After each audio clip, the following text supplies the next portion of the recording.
우리는 지금까지 한 번도 경험해보지 못했던 엄청난 시간을 보내고 있습니다. 전 세계가 전염병에 대한 공포에 휩싸여 있습니다. 부모나 가족이 죽어도 장례식에 참석할 수 없을 정도로 상황이 심각합니다. 국가 간의 국경이 거의 폐쇄되어 가고 있고, 지역 내에서도 사회적 격리를 통해 밀접 접촉을 금지하고 있습니다. 교회도 예외 없이 오프라인 예배를 중단하고 온라인 예배와 같은 대체 수단을 강구할 수밖에 없게 되었습니다. 일부 교회들이 주일 성수와 같은 전통 교리를 고집하며 예배를 강행하고 있지만, 이것은 예배에 대한 이해 부족과 또 교회 유지 혹은 존립에 대한 불안감이 예배 고수라는 자충수를 두고 있다고 생각합니다. 바이러스는 종교나 인종, 국적을 가리지 않습니다. 특히 현재 이 코로나19 바이러스는 전염력에 있어서 이전에 어떤 바이러스와도 비교할 수 없을 정도로 강한 것으로 알려져 있습니다. 더군다나 현재는 치료제도 없고 예방 백신도 없는 상황입니다. 따라서 또 조심할 수밖에 없습니다. 특히 저와 같이 면역체계 질환을 가진 사람들에게는 치명적입니다. 감염되면 바로 생명과 직결될 수 있는 거죠. 한편 젊은이들은 이 바이러스에 비교적 강한 것으로 그렇게 조사되고 있습니다. 문제는 젊은이들 스스로는 이 병을 이겨낼 수 있겠지만, 그들이 이 바이러스를 또다시 광범위하게 전파할 위험성이 있다는 점입니다. 더구나 이 코로나 바이러스는 감염되었다 해도 또 상당수는 무증상인 경우가 많다는 겁니다. 지금 미국처럼 하루에만 5,000명, 6,000명씩 환자가 발생하는 배경 중에 하나가 바로 이 무증상 감염자들에 대한 대처가 잘 이루어지지 않았기 때문이라는 분석이 나오고 있습니다. 너무 안이하게 생각하고 있는 거죠. 치료제가 개발되고 백신이 만들어질 때까지 최대한 전염을 지연시키는 방법밖에는 없어 보입니다. 사회적 격리와 건강수칙을 잘 지키면서 외출을 최소화하는 것이 필요합니다.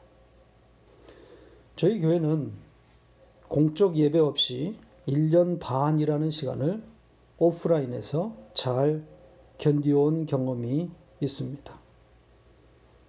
그때에 비해서 지금은 훨씬 나은 환경입니다. 막연한 시간을 기다리는 것이 아니기 때문입니다. 곧 지나갑니다. 그때까지 매주 제공되는 설교에 귀 기울이면서 하나님을 더 깊이 알아가는 시간이 되기를 바랍니다. 오늘은 에베소서 2장으로 넘어갑니다. 1장과 마찬가지로 2장도 한 문장, 한 단어, 뜻깊은 내용들이 많이 등장합니다. 제 능력이 닿는 데까지 열심히 그 의미를 짚어가며 설명해 드리도록 하겠습니다. 문법적으로 2장 1절부터 7절까지가 한 문장입니다. 그러니까 다 연결되어 있다는 거죠. 이 문장을 끌어가는 핵심 단어가 있어 보입니다. 한 단어를 꼽으라면 저는 죽음이라는 네크로스를 꼽겠습니다. 1절과 6절에 각각 등장합니다. 따라서 죽음을 이해하는 것이 핵심입니다. 1절부터 3절까지가 그 죽음에 대한 내용입니다. 죽음에 대한 이야기를 시작해 보겠습니다. 아마 오늘은 1절, 한 절 정도를 살펴볼 수 있을 것 같습니다. 우선 1절부터 7절까지가 한 문장이라고 말씀드렸는데, 첫 단어, 처음에 나오는 두 단어가 무엇인지 아는 것이 필요해 보입니다. 왜냐하면 그 첫 두 단어의 배열이 특이하기 때문입니다. 첫 단어가 카이고 두 번째 단어가 휘마스라는 단어입니다. 그러니까 그리고 이것이 첫 단어이고 두 번째 단어는 너희입니다. 그리고로 이 문장이 시작된다고 하는 것은 바로 앞에 나온 내용 혹은 1장 전체와 이어져 있다는, 연결되어 있다는 그런 의미겠죠. 그러니까 앞에 나온 것을 이해해야 이것도 이해될 수 있다는 뜻입니다. 그러니까 1장을 잘 이해하고 왔다면 2장도 어렵지 않다는 뜻이 되는 거죠. 우리가 눈여겨봐야 할 부분이 이 두 번째 단어인 너희입니다. 그러니까 실질적인 첫 단어가 이 단어인데 너희들로 문장이 시작된다고 보면 됩니다. 그러니까 이 단어가 엄청 강조되어 있는 겁니다. 바로 너희들 이야기야. 그런 의미가 담겨 있는 거예요. 너 잘 들어. 이런 겁니다. 이 문장의 주어는 4절에 가야 비로소 등장합니다. 4절에 긍휼이 풍성하신 하나님, 바로 이 단어가 주어입니다. 하나님이 주어라는 거죠. 그걸 우리 성경이 문장을 매끄럽게 하기 위해서 앞으로 당겨서 1절에 그는 이라는 주어를 첨가시켰습니다. 주어만 당기면 어색하니까 동사도 또 미리 당겨서 번역했습니다. 동사는 5절에 가서 나오거든요. 그래서 그가 죽은 너희를 살리셨다, 이렇게 해놓은 겁니다. 그러니까 살리셨다를 미리 당겼었다는 거죠. 그런데 원문에는 주어도 없고 동사도 없어요. 1절에는 간단하게 1절은 너희의 그 죄와 그 허물 안에서 죽어 있는 너희입니다. 이렇게 되어 있어요. 그러니까 요약하면 죽은 너희, 이렇게 되어 있는 겁니다. 그리고 이어진 2절과 3절에서 그 죽음에 대한 부가적인 내용들이 첨가되어 있는 겁니다. 그러니까 죽음이 구체적으로 무엇인지를 설명하고 있다는 거죠. 자, 1절부터 좀 천천히 살펴보겠습니다. 허물과 죄에서 죽었다는 이야기를 하고 있는 건데요. 허물과 죄, 이것은 동격이라고 보시면 됩니다. 같은 상태의 다른 말이라고 생각하면 됩니다. 허물이란 단어의 뜻은 선을 넘다, 땅을 침범하다, 이런 뜻을 가지고 있습니다. 그러니까 경계를 넘어간 상태라는 뜻인 겁니다. 또 죄라고 하는 단어는 관역에서 벗어나다, 그러니까 목적에서 벗어났다는 뜻입니다. 따라서 의미상 허물과 죄는 같은 거죠. 하나님의 정하신 것, 그것을 넘어갔다 입니다. 그러니까 밟지 말아야 할 선을 밟아버린 겁니다. 여기서 우리는 이 죄에 대해서, 죄에 대한 오해를 좀 정리할 필요가 있어 보입니다. 죄가 무엇인지 잘 모르는 분들이 의외로 많습니다. 막연히 말씀대로 살지 않는 모든 행위가 죄라고 생각합니다. 그래서 대표적인 율법인 이 십계명, 그 십계명이 요구하는 바를 거역하는 그 모든 행위가 죄다, 이렇게 생각합니다. 이렇게 흘러가면 죄는 윤리, 도덕적으로 정의되기가 십상입니다. 오늘날의 교회가 율법을 제대로 해석하지 못하고 있기 때문에 마찬가지로 죄도 율법적인 죄만 말하게 됩니다. 이걸 하면 죄가 아니고 저걸 하지 않으면 죄다, 이런 식이 되는 겁니다. 그러니까 죄는 곧 행위다, 이렇게 오해하게 되는 거죠. 성화주의가 갖는 오류가 이런 겁니다. 윤리 도덕적으로 성숙한 것을 혹은 인격의 성숙을 성화라고 착각하게 만드는 거란 말이죠. 자기 몸을 쳐서 죄를 이겨내라고 그렇게 가르치게 되는 겁니다. 죄를 잘못 정의했기 때문에 발생할 수밖에 없는 오류입니다. 성화가 이런 것이라면 불교의 고승들이나 또 천주교의 성인들 혹은 간디나 슈바이처 같은 그런 도덕가들은 성화에 도달한 것이 되고 맙니다.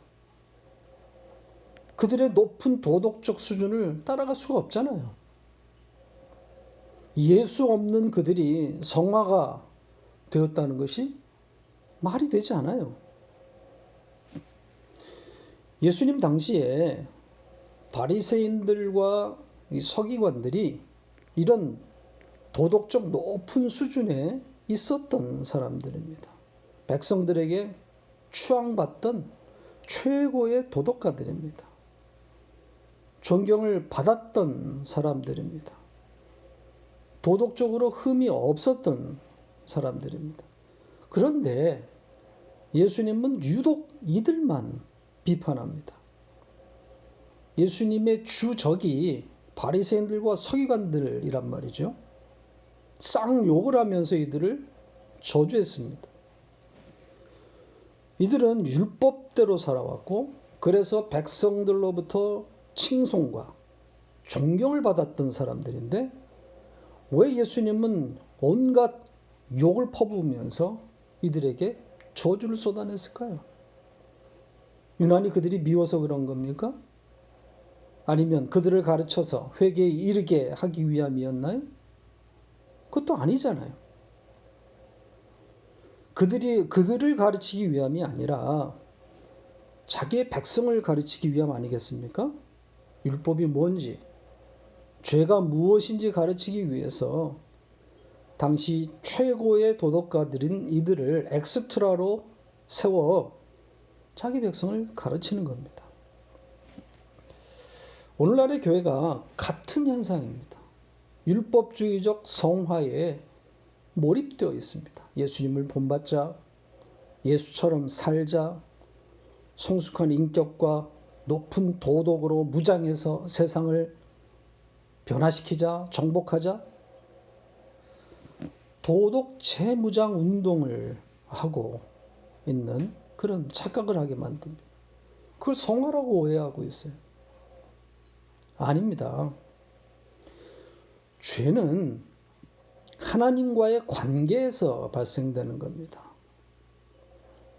죄가 무엇인지 명확하게 보여주는 그림 언어가 에덴 동산 이야기고 선악과 이야기입니다. 여기에는 죄와 죽음의 인과관계도 명확하게 나타납니다.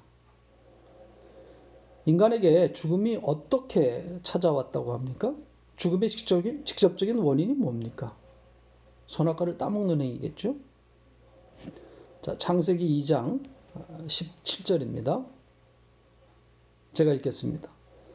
선악을 알게 하는 나무의 열매는 먹지 말라. 네가 먹는 날에는 반드시 죽으리라 하시니라.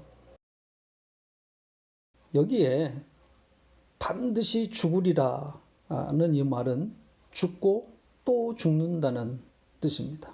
그러니까 정말 죽는다는 겁니다. 그렇다면 선악과를 따먹은 아담은 따먹은 그 시간부로 어떻게 되었다는 거겠습니까? 죽는 겁니다. 이 하나님의 예고대로 죽은 겁니다. 그가 물리적으로는 선악과를 따먹고 930년 이상을 살다가 죽었지만 성경이 말하고자 한 죽음은 그 죽음이 아닌 거예요. 선악과를 따먹고 바로 죽은 겁니다.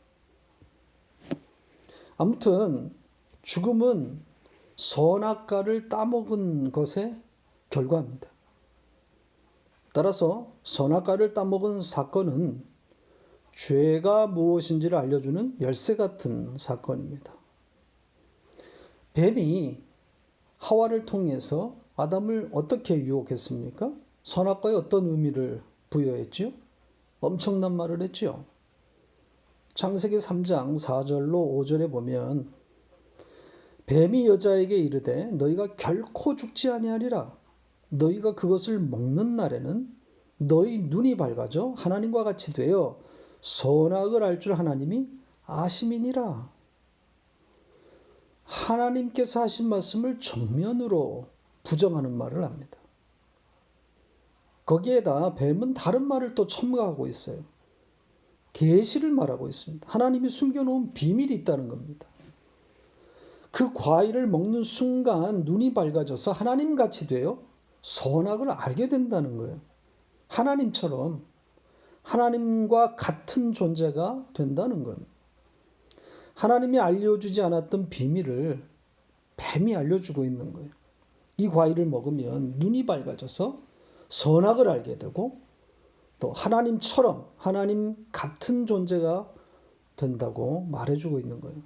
바로 이 부분이 죄가 무엇인지를 가장 잘 담고 있는 부분입니다. 하나님 같은 존재.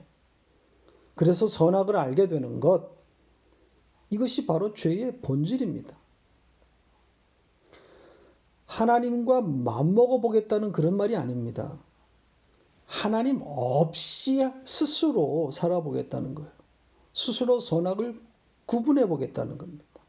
그래서 하나님의 간섭이 필요 없는 그런 삶을 살아가겠다는 그런 마음이 들어온 겁니다.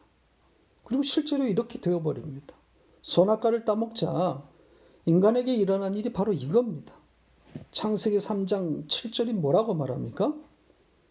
이에 그들의 눈이 밝아져 자기들이 벗은 줄을 알고 무화과 나무 잎을 엮어 치마로 삼았더라. 여기 밝아졌다, 알았다.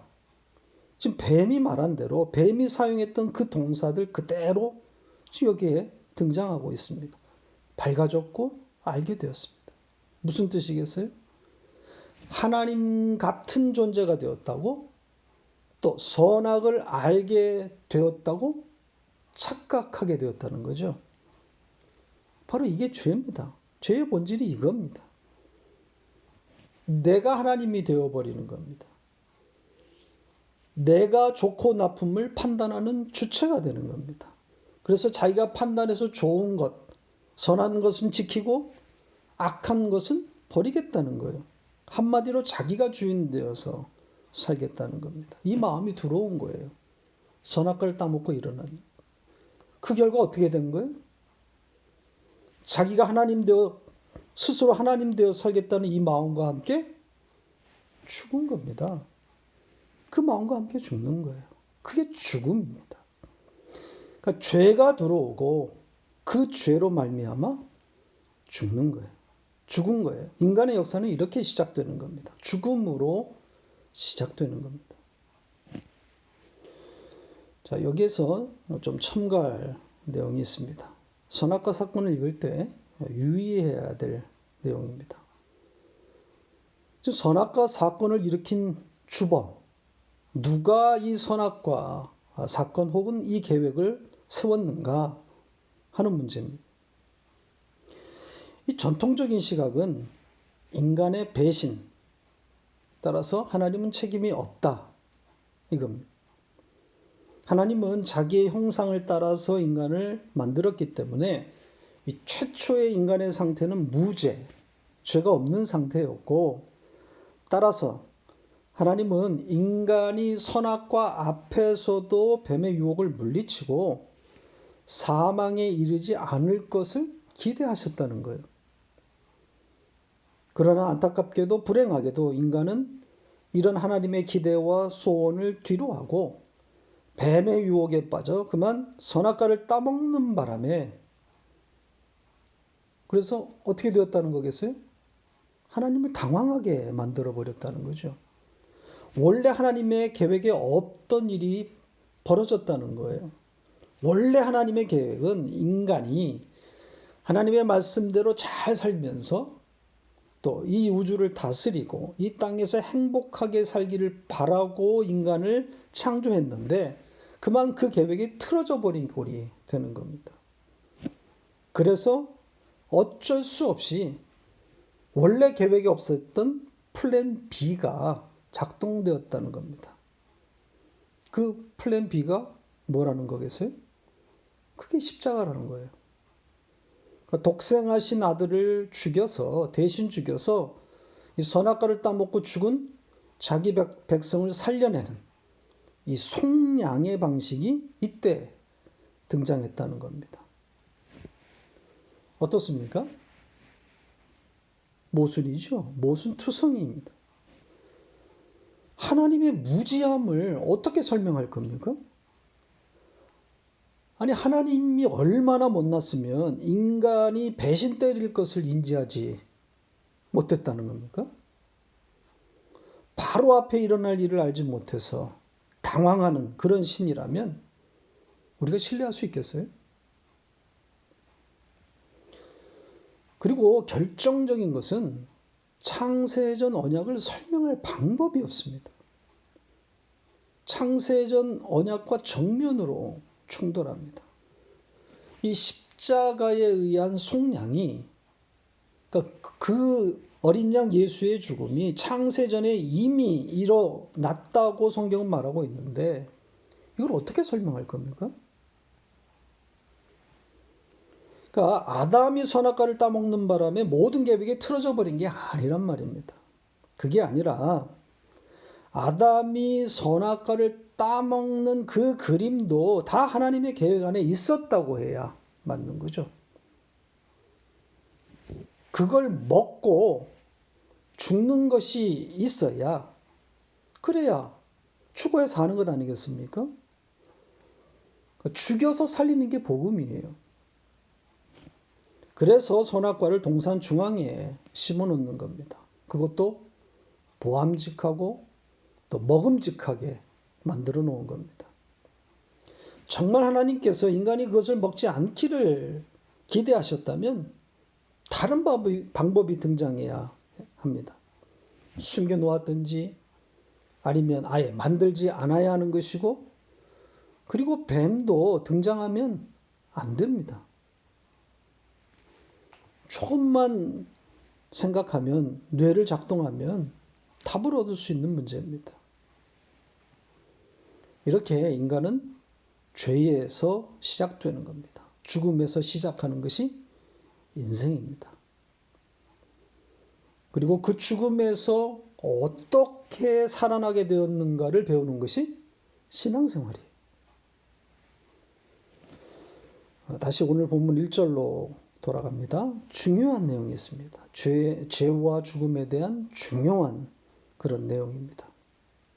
여기 허물과 죄로 죽었던 너희라고 이렇게 되어 있는데 원문과 다른 번역입니다. 시제가 틀렸습니다.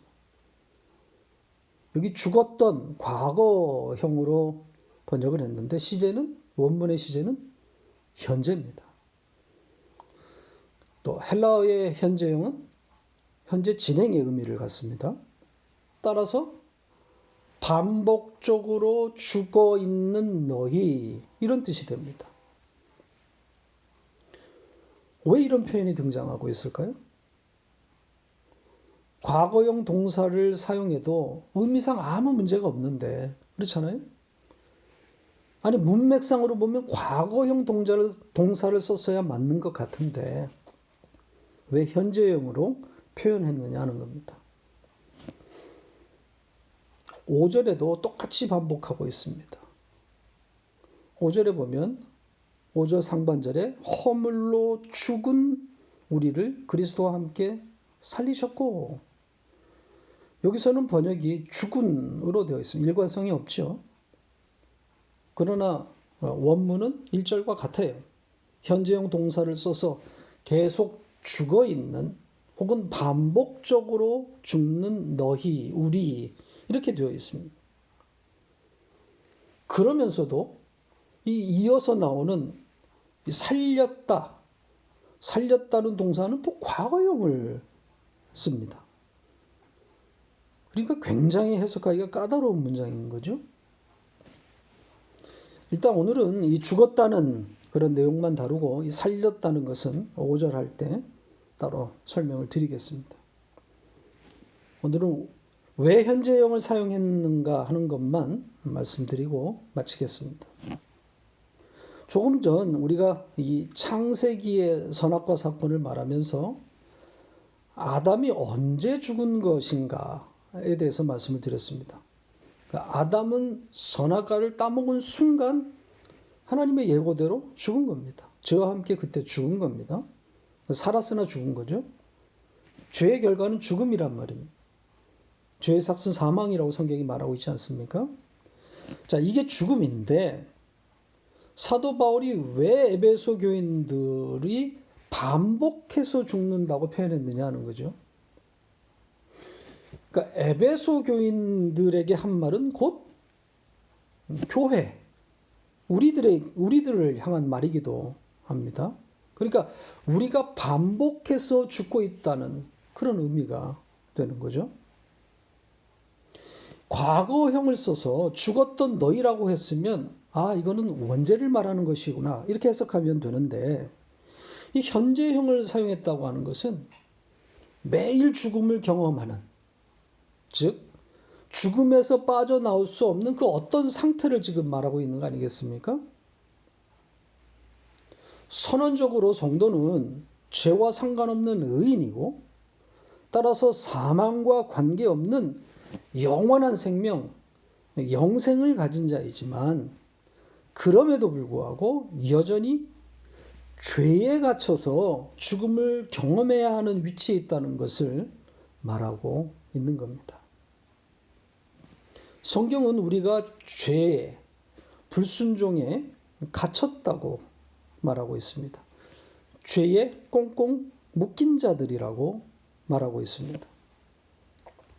갈라디아서 3장 22절, 성경이 모든 것을 죄 아래에 가두었으니 이는 예수 그리스도를 믿음으로 말미암는 약속을 믿는 자들에게 주려 함이라. 또 로마서 11장 32절에 하나님이 모든 사람을 순종하지 아니하는 가운데 가두어 두심은 모든 사람에게 긍휼을 베풀려 하심이로다. 이렇게 되어 있습니다. 선악과 사건을 어떻게 읽어야 하는지, 성경을 어떻게 읽어야 하는지 그 방향을 제시하고 있는 중요한 말씀들입니다. 신앙생활의 본질 혹은 목표 지점이 무엇인지를 잘 담아내고 있는 내용이에요. 많은 사람들이 죄를 이기는 것, 죄를 짓지 않는 것을 신앙생활의 목표라고 그렇게 오해하고 있습니다. 그러니까 성화, 죄를 이겨내는 것, 이것이 신앙생활이다. 변화된 삶, 성숙한 인격, 세상을 감동시키는 그런 사랑의 실천, 이런 것들을 최고의 덕목으로 이해하고 있는데 성경을 잘못 읽고 있는 거예요. 이런 삶이 나쁘다는 이야기를 하고 있는 게 아닙니다. 인간으로 태어나서 누구나 이런 삶을 사는 것이 맞아요. 그런 노력을 하면서 살아야 합니다. 그러나 그런 삶을 신앙생활이라고 하지는 않는다는 겁니다. 그런 것이 신앙생활의 목표 지점이었다면 하나님은 우리를 죄에 가두어 두시면 안 됩니다. 선악과를 먹지 않도록 뱀의 혀를 잘라 놓든지 아니면 그 뱀의 말에 유혹되지 않도록 죄에서 풀어주셨어야 하는 겁니다. 근데 그렇게 하지 않는다 이거예요. 오히려 하나님은 그 죄에다 자기 백성들을 던져버렸어요. 왜요? 죽으라고요. 그 죄와 함께 죽으라는 겁니다. 그리고 그 죄에서 살려내는 건데 이게 재창조 아닙니까? 어떻게 살아났는지를 배우라는 거예요. 그게 신앙생활입니다. 조금 전에 읽은 그 두 말씀, 갈라디아서와 로마서, 그 말씀에 왜 하나님이 우리를 죄에 가두었다고 합니까? 이게 중요한 단어 두 단어가 있습니다. 긍휼과 약속이에요. 긍휼과 약속을 가르치기 위함입니다. 무슨 뜻이겠어요? 하나님의 긍휼과 약속, 언약이 담겨 있는 어린 양 예수의 이 십자가라는 방식으로 죄와 죽음에서 살아났다는 것을 가르치려는 거예요. 그래서 죄에 가두신 겁니다. 약속과 긍휼을 하려고요. 이런 맥락에서 사도 바울은 죽음을 과거형으로 표현하지 않고 현재형 동사를 사용해서 우리가 어떤 상태에 있는지를 가르치려고 하는 겁니다. 자, 오늘은 이 정도에서 말씀을 맺겠습니다. 신앙생활은 하나님의 하신 일을 반복적으로 배우고 깨달아가는 전 과정이지 보다 성숙하고 보다 우아한 삶을 살라는 것이 아닙니다. 과감하게 도덕과 윤리를 버리세요. 도덕과 윤리를 버려야, 거기에서 벗어나야 예수가 보입니다. 도덕과 윤리에 매몰되면 예수를 배우려 하지 않고 자꾸 그분의 삶을 닮으려고 한단 말입니다. 예수는 윤리 선생이나 도덕가로 오시지 않았습니다. 예수를 닮자, 예수를 본받자 이렇게 가면 답이 없어요. 산으로 올라가는 것. 예수를 배우는 것이 신앙생활입니다. 하나님이 그를 통해서 하신 일을 배우고 그렇게 해서 살아나게 된 우리가 그 하나님의 하신 일을 찬송하는 것, 그 위의 말을 하는 것, 그리고 그것을 증거하는 것이 신앙생활입니다.